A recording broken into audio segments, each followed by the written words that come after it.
ఓం నమ శివాయ శివాయ నమ ఓం. ఈరోజు కల్పవృక్షాలతో ఉండినటువంటి కందూరు క్షేత్రానికి రావడం జరిగింది. ఇక్కడ ప్రతి అమావాస్యకు నిద్ర చేయడం జరుగుతూ ఉంటుంది. భక్తులు చాలా పెద్ద ఎత్తున వచ్చేసి ఇక్కడ కాశీ క్షేత్రంలో తప్ప ఉన్నటువంటి కల్పవృక్షాలు ఇక్కడ మాత్రమే ఉన్నాయి.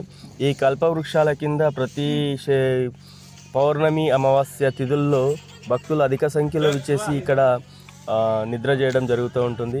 ఈ క్షేత్రంలో అతి పవిత్రమైనటువంటి కోనేరు కూడా ఉంది. ఇక్కడ స్నానం ఆచరించి ఇక్కడ స్వామివారి దర్శనం చేసుకొని తర్వాత కల్పవృక్షం కింద కాసేపు నిద్ర చేయడం వల్ల శని యొక్క ప్రభావం అనేది తగ్గుతుంది. కాబట్టి భక్తులంతా ఈ క్షేత్రానికి వచ్చేసి ఈ క్షేత్రాన్ని దర్శించి స్వామివారి దివ్య ఆశీస్సులు మీరు తీసుకోవాలి అని చెప్పేసి మనస్ఫూర్తిగా కోరుకుంటున్నాము.